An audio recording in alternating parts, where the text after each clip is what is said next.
wabarakatuh.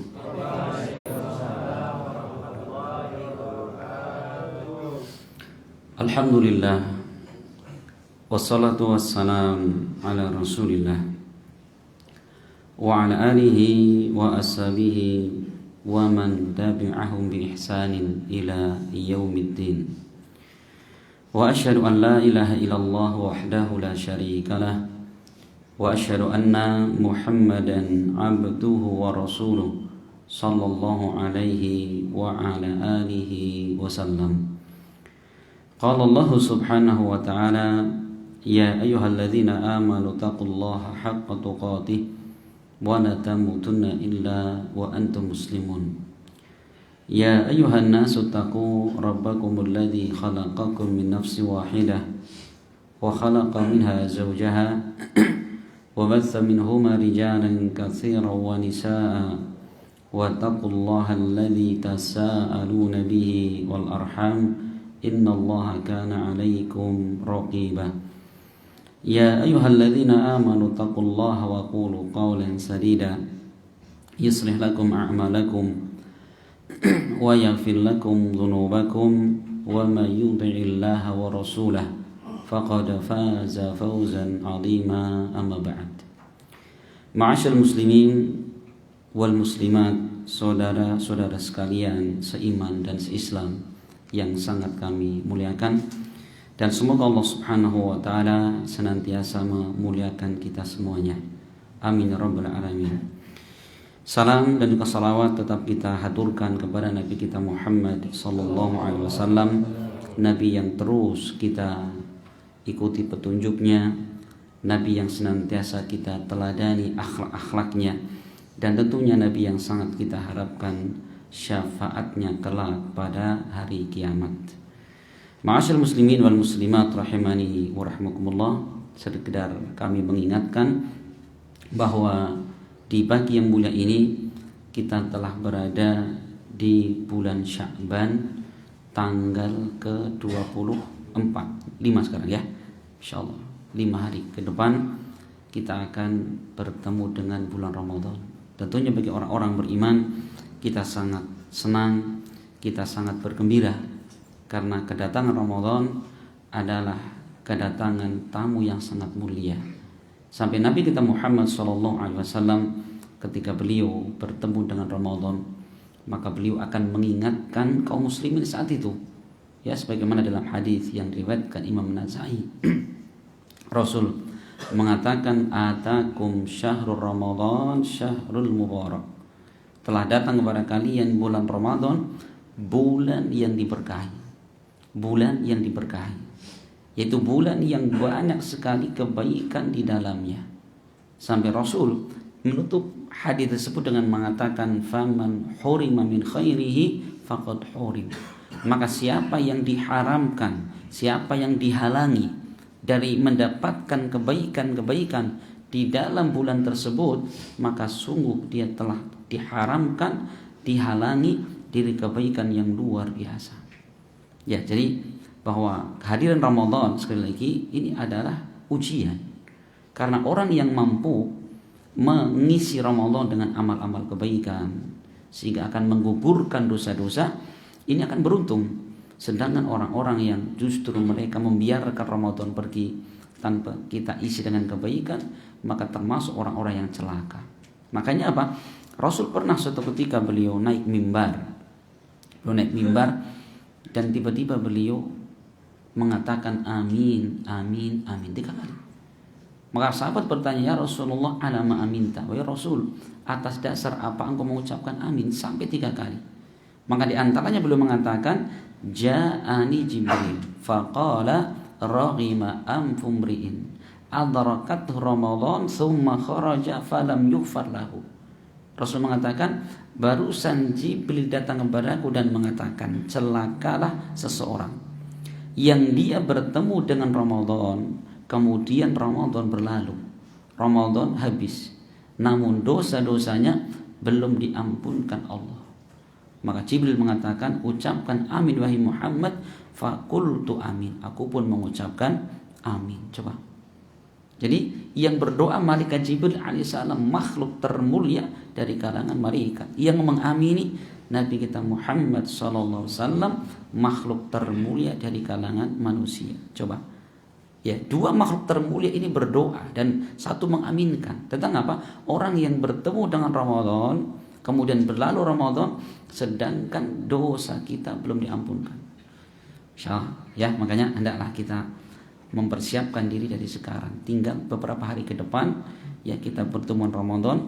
Jangan kemudian berlalu satu hari dari Ramadan tanpa kita mengumpulkan pahala yang akan kita bawa menghadap kepada Allah Subhanahu wa taala.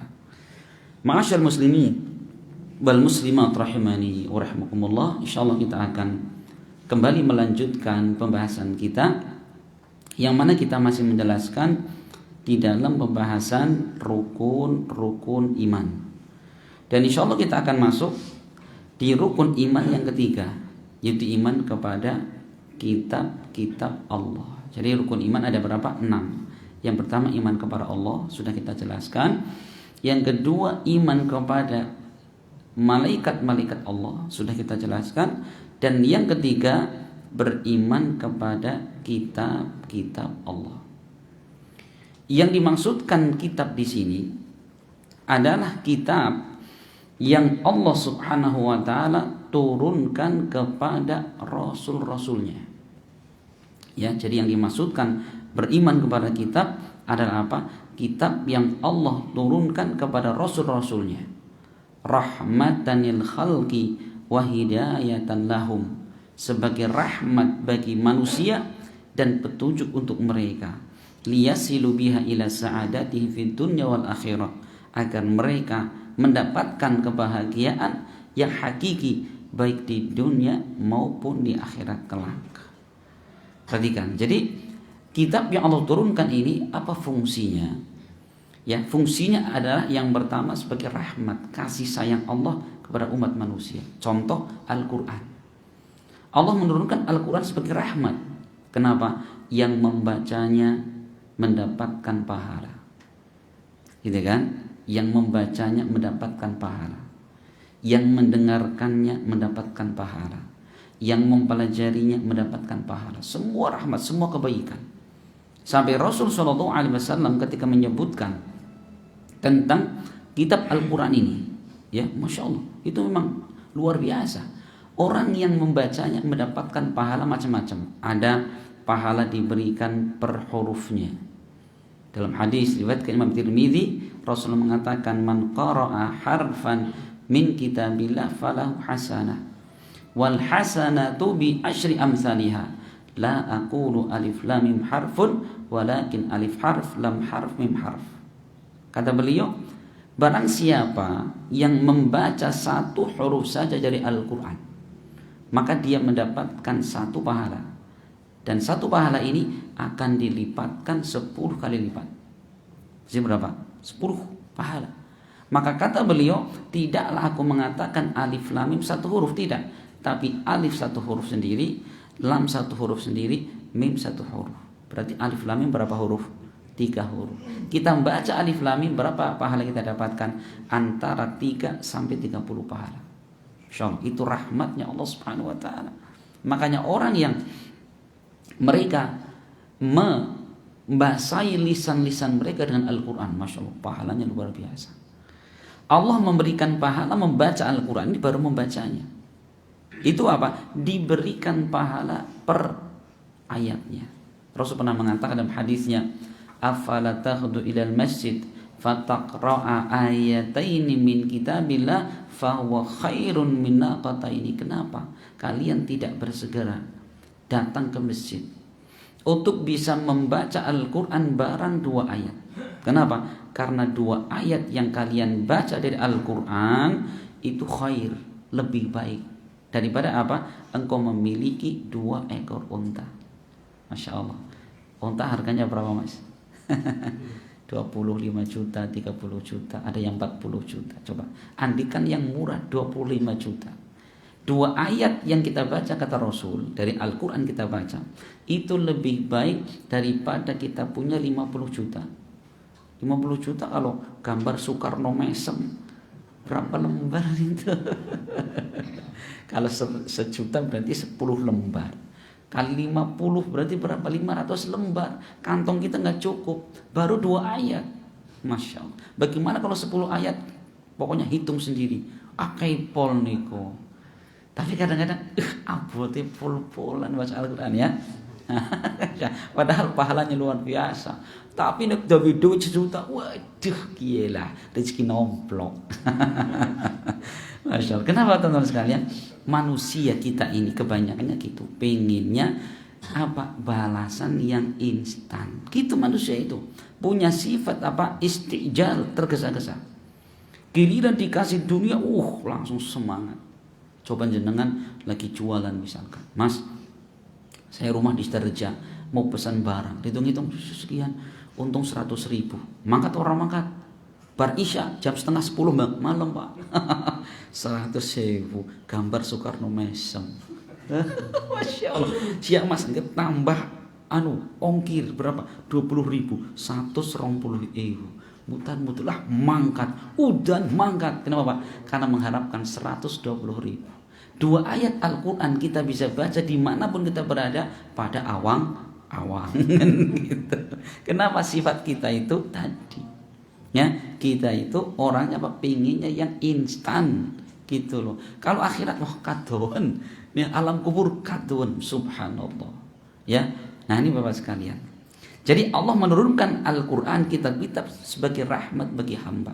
Yang kedua, fungsi diturunkan Al-Quran hidayatan lahum, sebagai petunjuk hidup bagi mereka. Ya, petunjuk apa fungsinya? Nunjukin kita loh, ini jalan yang benar, ini yang tidak benar.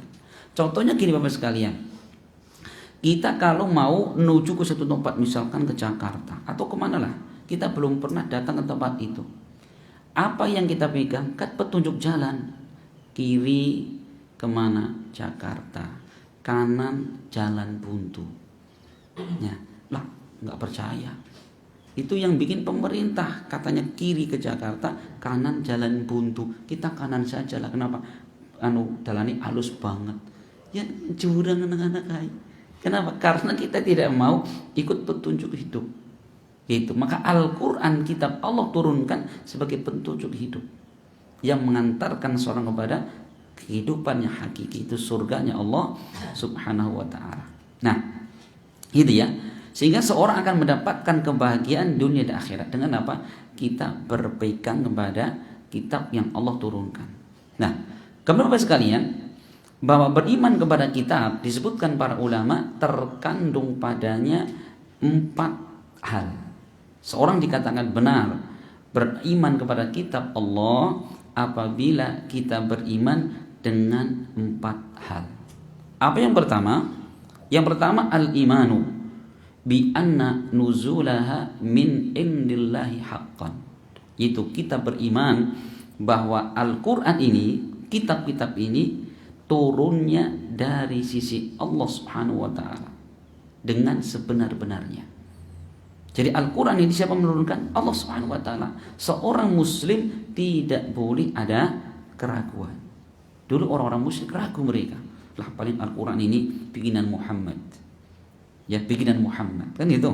Nah, maka apa? Mereka bukan muslim. Karena sifat seorang muslim, kita sangat yakin Al-Quran ini, kitab ini diturunkan oleh Allah. Makanya Allah menyebutkan diantaranya dalam surat Al-Hijr ayat 9. Allah berfirman, Inna nahnu nazzalna dzikra wa inna lahu lahafidun. Sesungguhnya kami, kata Allah, yang menurunkan al-dzikra. Apa dzikra? Al-Quran.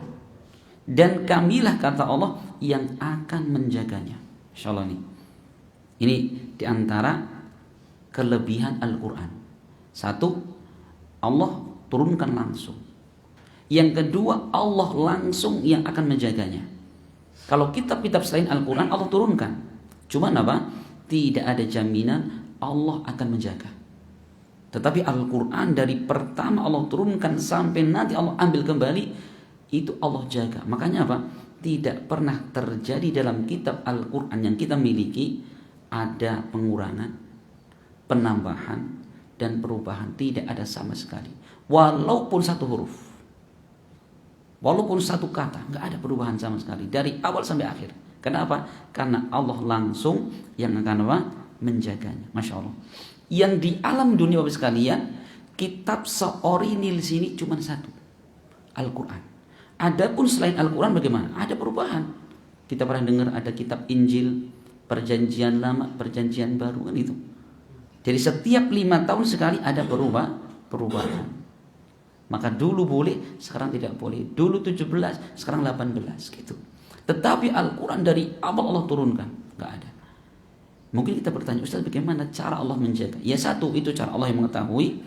Kemudian cara yang kedua, bahwa Allah menjaga Al-Quran ini agar tetap otentik, nggak pernah ada perubahan. Dengan apa?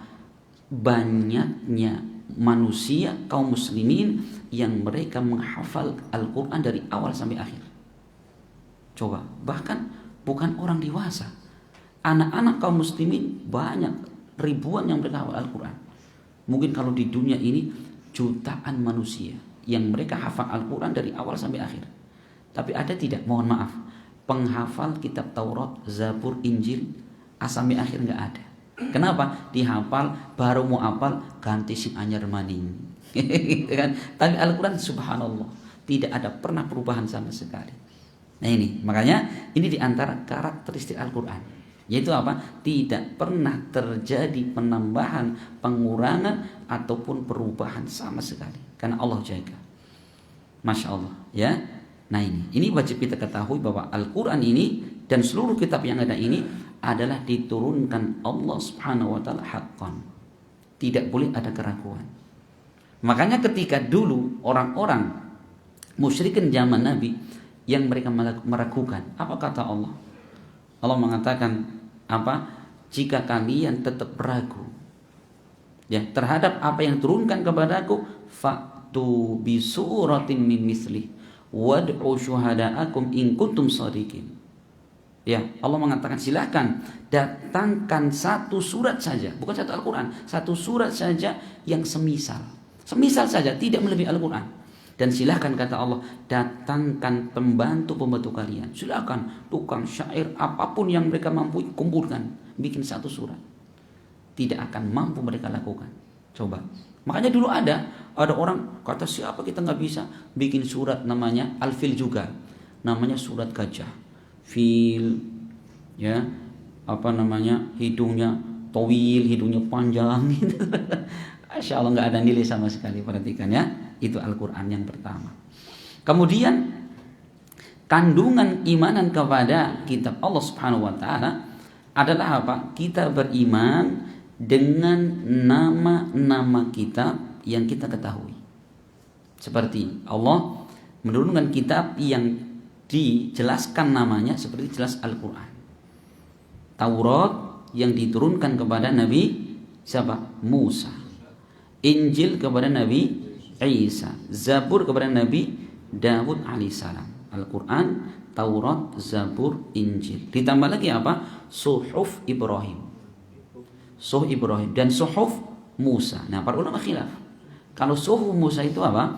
Apakah Taurat itu sendiri atau Suhuf itu sendiri? Berarti Musa ada dua. Ada kitab Taurat, ada Suhuf Musa. Para ulama khilaf. Berarti yang mengatakan bahwa Suhuf Musa sendiri ada 6 nama kitab yang Allah turunkan. Tapi kalau memasukkan itu masuk Taurat berarti ada 5. Itu kita imani. Karena Allah dan Rasulnya yang mengkhabarkan nama-nama kitab tersebut. Adapun nama-nama kitab yang belum Allah turunkan, bagaimana? Yang belum Allah sebutkan namanya. Ulangi lagi. Adapun nama-nama kitab yang belum Allah sebutkan namanya, kita beriman secara global. Memang ada. Karena gini Bapak sekalian, setiap rasul yang diutus Allah pasti mereka membawa kitab, pasti. Nabi Nuh rasul, apa punya kitab? Ada kitabnya. Apa namanya? Wallahu a'lam. Allah rasulnya tidak kabarkan kepada kita. Nabi Sulaiman Rasul punya kitab, punya apa namanya? Wallahu a'lam. Karena Allah mengatakan di dalam surat Al-Hadid ayat 25, walaqad arsalna rusulana bil bayyinati wa anzalna ma'ahumul kitaba wal mizan. Artinya, sungguh kata Allah, kami telah mengutus rasul-rasul kami bil bayyinat, dengan penjelasan-penjelasan, dengan bukti-bukti, dan kami turunkan bersama mereka Alkitab, kitab. Setiap rasul yang diutus bawa kitab, dan juga mereka membawa mizan, timbangan amal. Coba, cuman kitabnya namanya apa? Wallahu a'lam. Ya, Allah mengatakan tentang Nabi Ibrahim, walaqad arsalna Nuha wa Ibrahima wa ja'alna fi dzurriyyatihim an-nubuwwata wal kitab. Sungguh kami telah mengutus Nabi Nuh dan Nabi Ibrahim, dan kami menjadikan dari keturunan mereka ini apa? Kenabian dan kitab-kitab. Jadi seluruh para rasul yang diutus, mereka membawa kitab. Cuman apa? Tadi ada yang diketahui namanya dan ada yang tidak diketahui namanya. Boleh kita ngarang? Enggak boleh. Kitabnya Nabi Nuh namanya apa? Kitab Suta Soma. Bukan. Itu punya Empu Tatular gitu. Gak bisa. Karena apa? Itu berbicara tentang berita masa lalu, itu sama saja kita berbicara tentang perkara nggak bisa ngarang-ngarang gitu ya. Nah, Masya Allah ini. Jadi ini kandungan yang keberapa? Yang kedua, beriman dengan nama-nama kitab yang diturunkan Allah Subhanahu wa taala. Nah, kemudian yang ketiga, kandungan yang ketiga adalah kita beriman dan membenarkan dengan berita-berita yang sahih yang datang dari kitab suci tadi. Seperti kitab Al-Quran. Kalau kitab Al-Quran, itu wajib kita beriman dengan berita-berita yang ada 100%. Kenapa? Al-Quran itu disifati Allah Subhanahu wa taala, dzalikal kitabu la raiba fi. Itulah kitab Al-Quran yang tidak ada keraguan sedikit pun di dalamnya. Coba perhatikan. Orang kalau ragu dengan Al-Quran dipertanyakan imannya. Ulangi lagi, orang kalau meragukan Al-Quran, isi Al-Quran, dipertanyakan imannya. Karena apa? Kewajiban kita adalah beriman dengan segala yang ada dalam Al-Quran. Berita-berita tentang masa lalu. Walaupun apa? Mungkin berita itu sepertinya tidak masuk akal. Contoh Bapak sekalian, Allah Subhanahu wa taala ketika menyebutkan tentang mukjizat yang diberikan kepada Nabi Musa alaihi salam.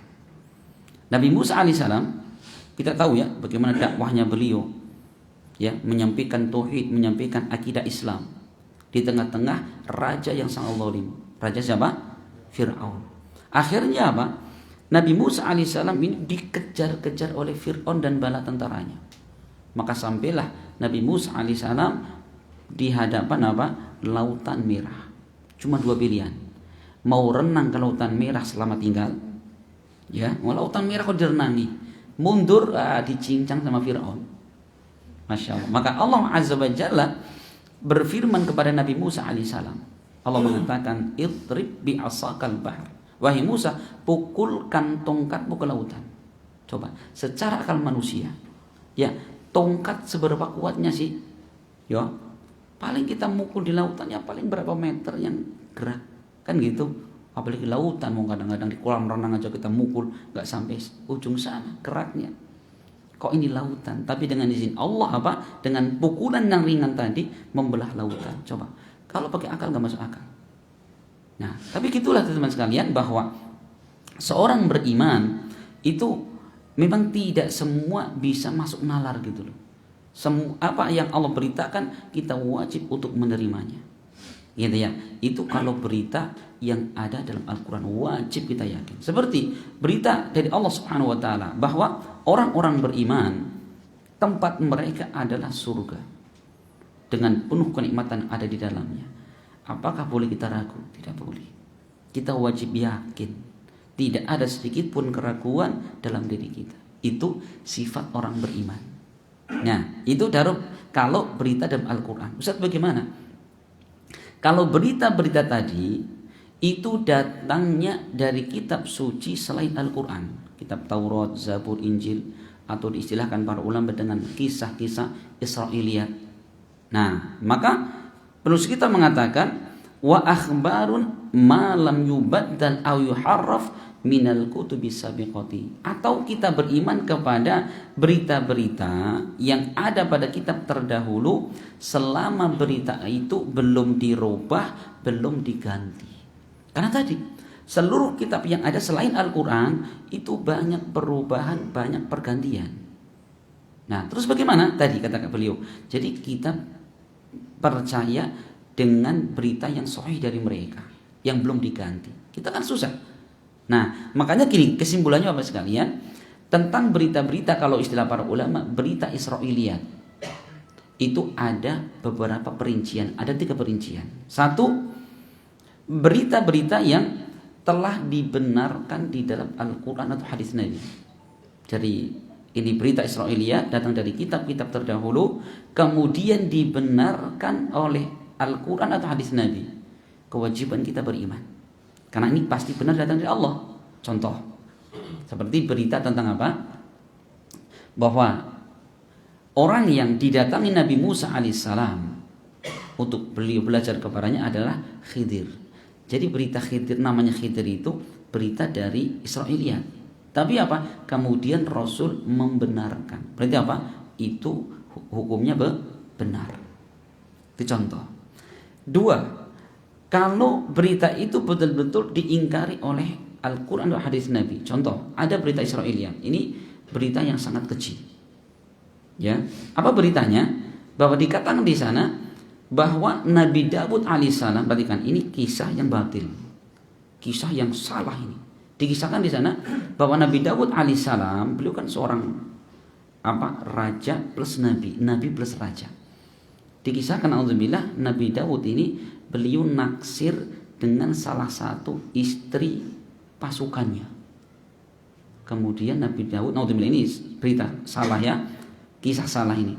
Kemudian Nabi Daud milih suaminya wanita itu dijadikan pasukan perang paling depan. Kenapa? Cepat mati. Begitu dia mati, istrinya diambil. Astagfirullah.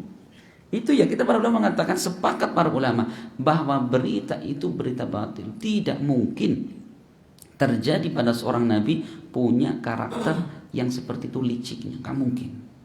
Gitu ya. Maka sampai Khalifah Umar bin Abdul Aziz pernah mengatakan, barang siapa yang menceritakan berita itu tanpa menyebutkan itu berita batil, untuk menunjukkan batilnya itu akan saya cambuk 80 kali cambukan. Itu kerasnya Khalifah Umar bin Abdul Aziz. Nah, gitu ya.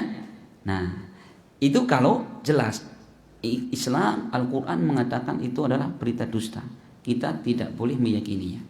Adapun yang ketiga, yaitu berita yang Al-Quran tidak menyatakan itu batil dan tidak mengatakan itu benar. Bagaimana? Nah, maka dalam kondisi seperti itu kita tidak boleh menolak secara langsung dan tidak boleh menerima secara langsung. Kenapa? Khawatirnya kalau kita menerima secara langsung, ternyata itu termasuk yang mereka bikin-bikin, yang mereka rubah-rubah.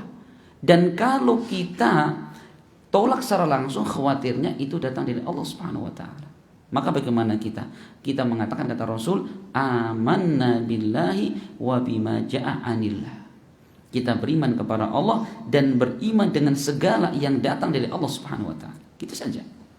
Gitu ya. Nah, ini makanya boleh enggak Ustaz? Kita sebagai seorang muslim kemudian senang banget itu baca kitab-kitab suci kata mereka. Taurat dibaca, Zabur dibaca, Injil dibaca. Dulu pernah teman-teman sekalian, Umar bin Khattab di hadapan Nabi, beliau membawa gitu lembaran dari kitab Taurat. Jadi bawa satu lembar, ini ya, bawa di depan Nabi. Rasul melihat. Apa kata Rasulullah? Amutahawikuna ya Ibn al-Khattab.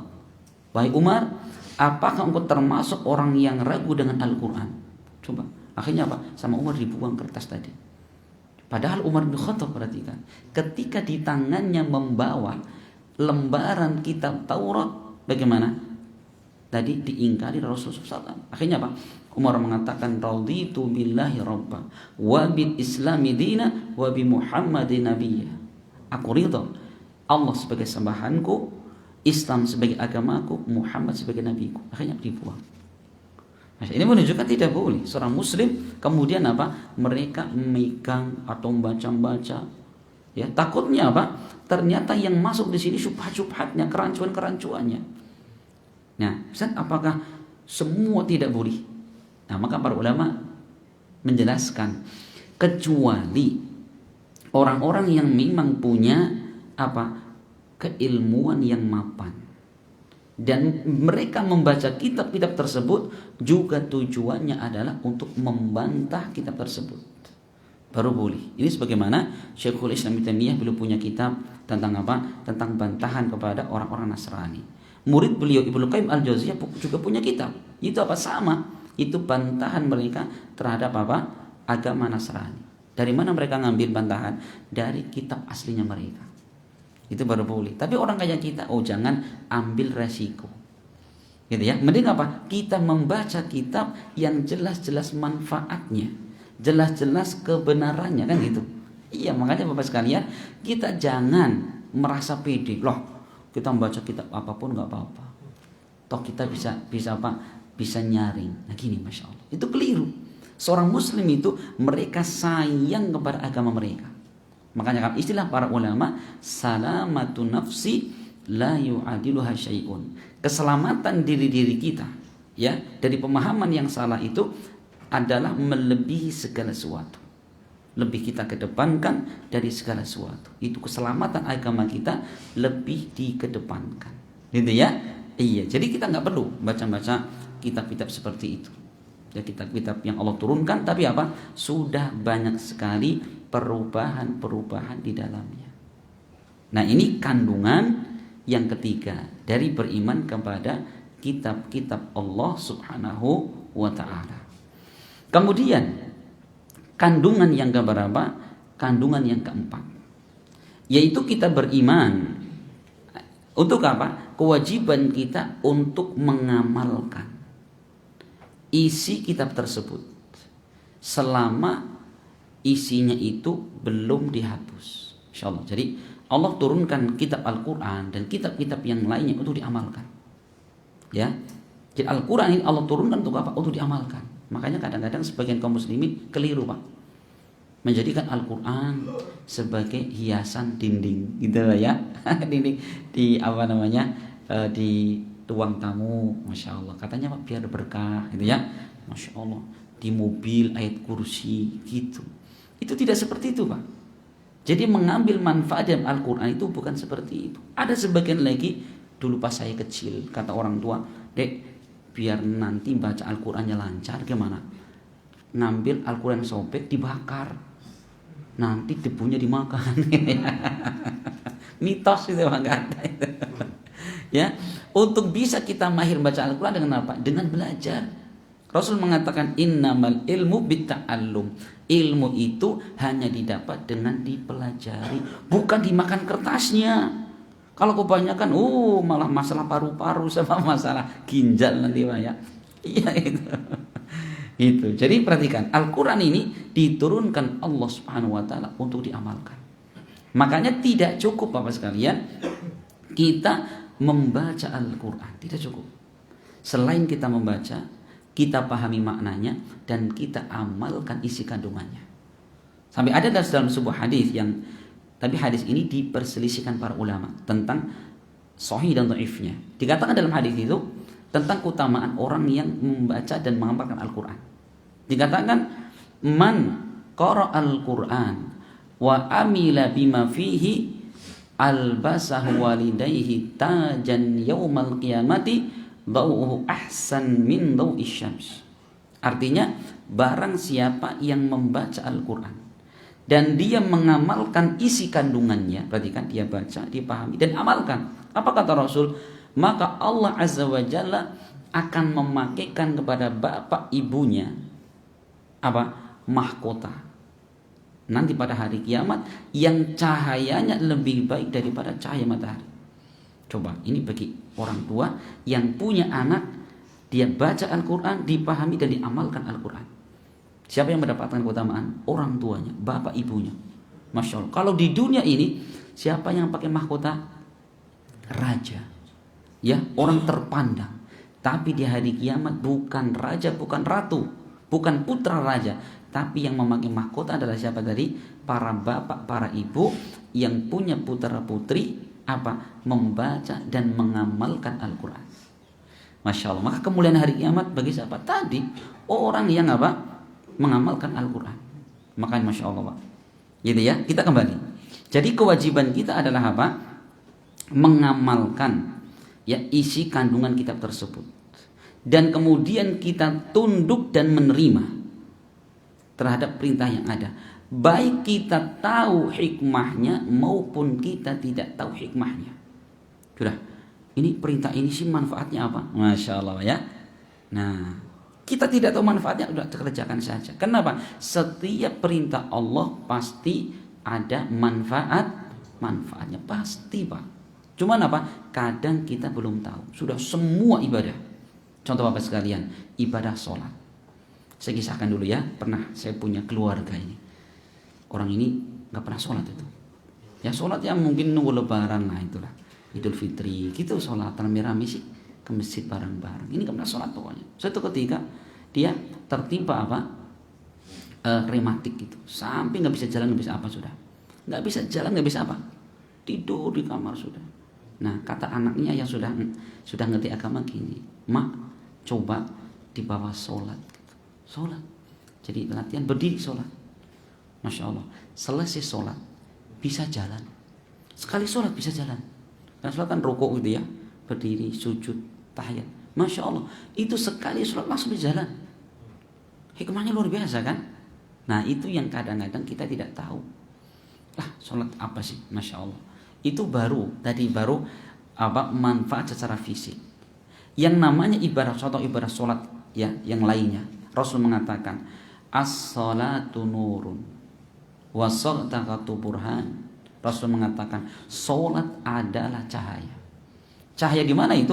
Rasul mengatakan cahaya di dunia dan cahaya di hari kiamat nanti. Di dunia ini apa? Seorang yang mereka menjalankan sholat, menjaga sholatnya, maka hati mereka akan apa? Akan terang. Hatinya akan lapang. Enggak sempit, enggak gelap gitu Pak. Orang kalau hatinya terang bagaimana? Dia berpikir akan jernih. Orang kalau hatinya lapang, sesulit apapun masalah bisa diselesaikan dengan gampang dan mudah. Ya Pak? Iya. Coba kita cuma ngurusi satu masalah, anak nangis. Kalau hatinya lagi sempit, lagi gelap, Masya Allah. Bisa-bisa itu ada apa? Gayung dilempar anaknya.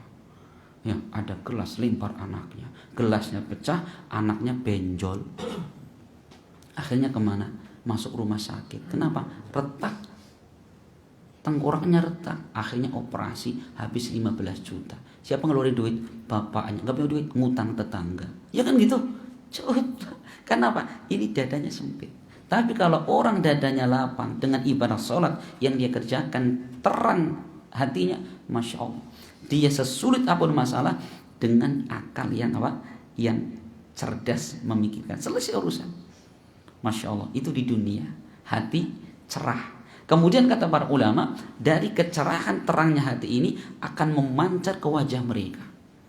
Makanya orang yang sholat itu nampak pada wajah mereka. Walaupun mohon maaf, dari sisi mungkin kulitnya ya sama-sama surem gitu Pak ya. Surem. Tapi kalau satu sholat, satu nggak sholat, beda sekali. Ya beda sekali. Makanya apa? Allah Azza wa Jalla ketika menyebutkan sifatnya Rasul dan para sahabat, itu disebutkan dalam kitab Taurat dan Injil. Apa permisalannya? Allah mengatakan dalam Al-Quran itu, Muhammadur Rasulullah walladzina ma'ahu asyidda'u 'alal kufari ruhama'u bainahum tarahum ruk'an sujadan yabtaghuna fadlan minallahi wa ridwana simahum fi wujuhihim min athari sujud dzalika mathaluhum fit Taurah wa mathaluhum fil Injil. Allah mengatakan Muhammad adalah utusan Allah dan orang-orang yang bersamanya itu para sahabat Nabi, mereka sangat keras kepada orang kafir dan sangat lembut serta kasih sayang sesama mereka. Engkau melihat mereka ruku, mereka sujud, apa sholat mereka, ya, dan apa? Dan engkau melihat ciri-ciri mereka ada pada wajah mereka. Kenapa? Min athari sujud, dari bekas sujudnya mereka. Dzalika matsaluhum fit Taurah, itulah permisalan mereka yang ada dalam kitab Taurat dan kitab Injil. Coba. Jadi Allah menerangkan sifatnya Rasul dan para sahabat dalam kitab Taurat dan Injil. Apa di antara sifatnya Rasul dan para sahabat? Nampak pada wajah mereka, ya, bekas sujud. Apa maknanya? Jidatnya hitam? Bukan. Kata para ulama bukan. Tetapi kata para ulama bahwa ciri pada wajah mereka yaitu cerahnya wajah mereka disebabkan sholat yang mereka kerjakan. Maka kelihatan orang yang ahli sholat menjaga sholat wajahnya kelihatan. Walaupun tadi mohon maaf kulitnya surem rem, ya, tapi memancarkan cahaya. Senyum celing, masya Allah, kayak ikan close up. Begitu dia melihat ke kanan, masya Allah, kayak iklan apa itu bedak glowing. Masya Allah gitu Pak. Walaupun apa mereka cahaya di hari kiamat. Kapan itu? Ketika manusia di alam kubur. Di alam kubur gelap membuat, masya Allah, nggak ada satupun celah cahaya yang masuk. Makanya keliru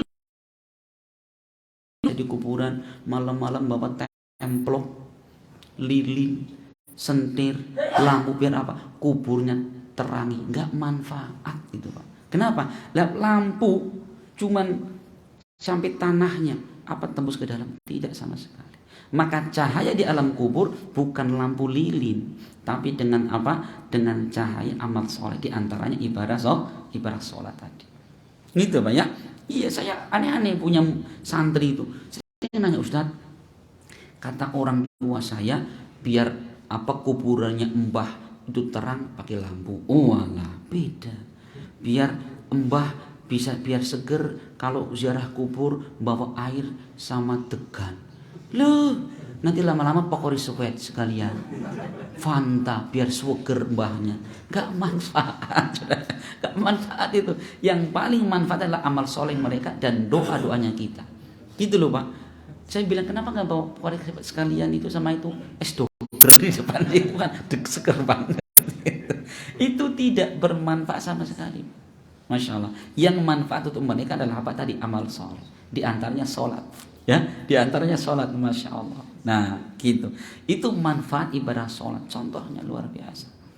Ya, kemudian Bapak sekalian, itu di alam kubur.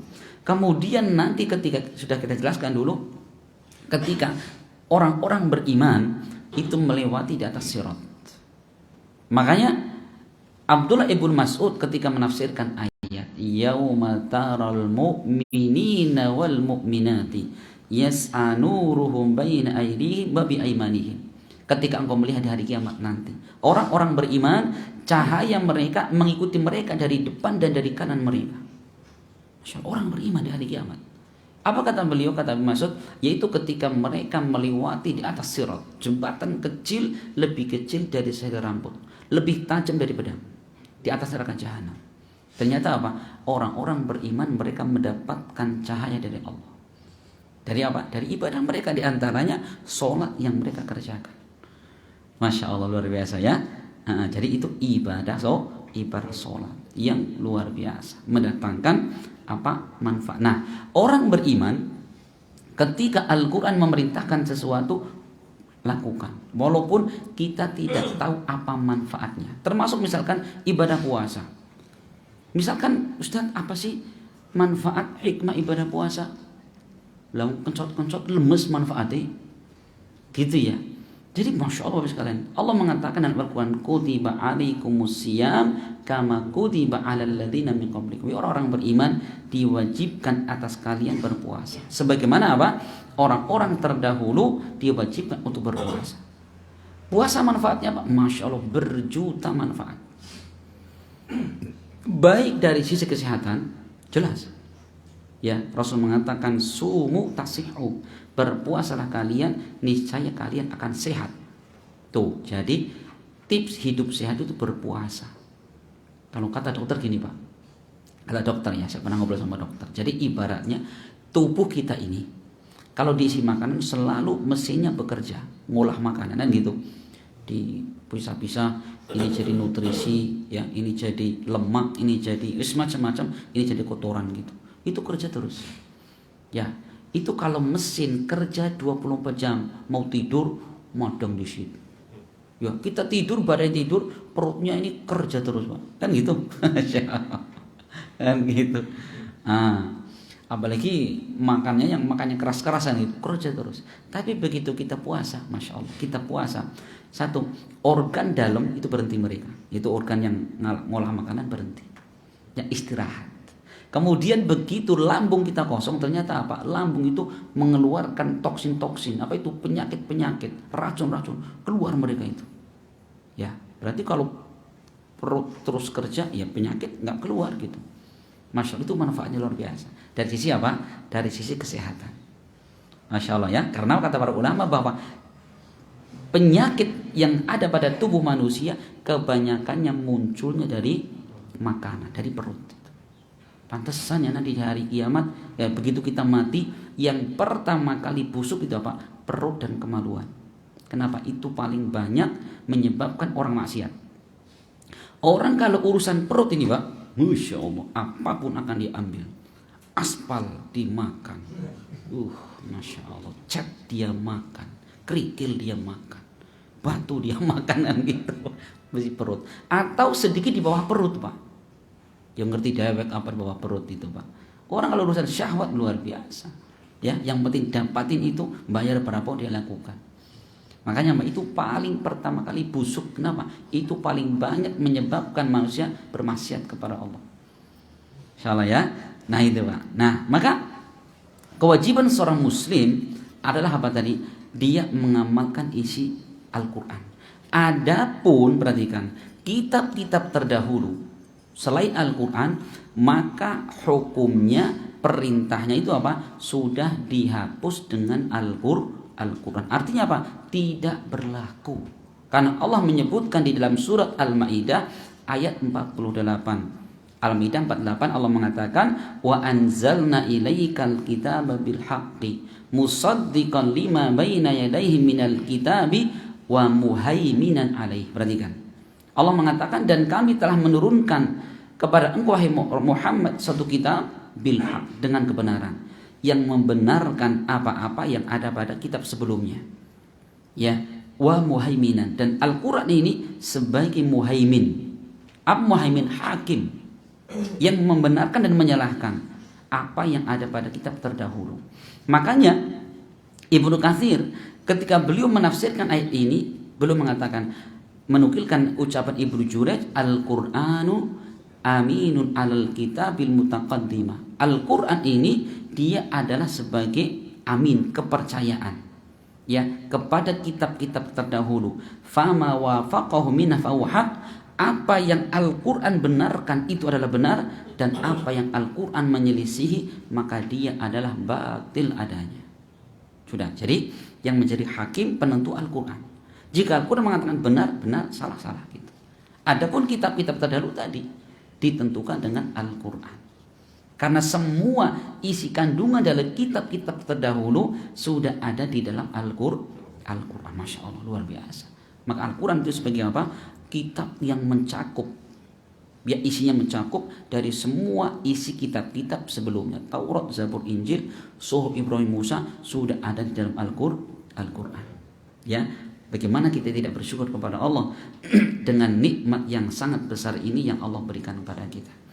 Bapak-bapak sekalian, mungkin ini yang bisa kita sampaikan. Masih ada waktu sekitar 2 menit ke depan. Barangkali ada disampaikan atau ditanyakan atau diskusikan, maka dipersilahkan. Assalamualaikum warahmatullahi wabarakatuh. Ini Ustaz, saya dulu pernah mendengar hadis Iqra'ul Quran fa inna ya'ti yaumil qiyamah syafi'an li ashabi. Nah, itu berarti Al-Quran besok pada hari kiamat selain Kanjeng Nabi itu bisa memberi syafaat. Kayak gitu, Pak. Betul. Rasul mengatakan asyamu wal Qur'anu yashfa'ani lil abdi yaumal qiyamah. Puasa dan Al-Quran datang pada hari kiamat akan memberikan syafaat kepada pembacanya dan yang mengamalkan ibadah tadi. Fayaqulul Quran, maka Al-Quran mengatakan, ay Rabbi, wahai Allah, mana'tuhu anin naumi fil lail. Dulu aku mencegah dia tidur waktu malam untuk membaca saya, mempelajari saya. Fasyafi'ni fi, maka berikan syafaat aku untuk dia. Puasa juga demikian. Ya Allah, dulu akulah yang menahan dia untuk makan, minum dan syahwat dia karena aku. Maka tolonglah berikan syafaat engkau untuk mereka. Iya, jadi Al-Quran, kemudian puasa datang kepada Allah pada hari kiamat. Untuk apa? Memberi syafaat kepada kita. Apa syafaat itu? Pertolongan. Gitu loh. Jadi datang kepada kita, minta kepada Allah. Agar apa? Kita diampunkan dosanya, gitu ya, dimasuk ke dalam surganya. Betul. Hadisnya sahih. Wallahu a'lam bishawab. Masya Allah, itu ya diantara keutamaan apa? Al-Quran dan ibadah puasa. Alhamdulillah, waktunya pas sekali jam 8.10. Semoga bermanfaat dan semoga Allah Subhanahu wa taala memberikan kepada kita suatu ilmu yang dapat kita amalkan dalam kehidupan sehari-hari. Amin ya rabbal alamin. Subhanakallahumma bihamdik asyhadu an la ilaha illa anta astaghfiruka wa atubu ilaik. Assalamualaikum warahmatullahi wabarakatuh.